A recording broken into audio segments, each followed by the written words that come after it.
28th January, the place where I am standing, you will see thousands of devotees gathered over here who have been waiting to come and attend the anointing of the holy monolith.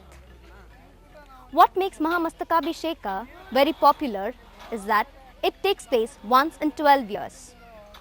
We have witnessed this ceremony last year 2006 in Shravanabelagola, and this year it is going to be held in Dharmasthala. So you will find Jains from all over India and abroad in Dharmasthala to witness this ceremony. Under the aegis of Sri Ratnavarma Heggade, the famed sculptor Sri Renjala Gopal Shannai began work on the statue of Lord Bahubali in the year 1967.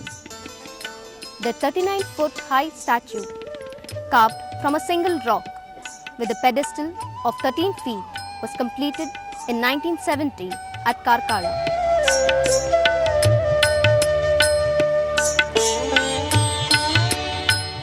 The installation was completed on December 25, 1975.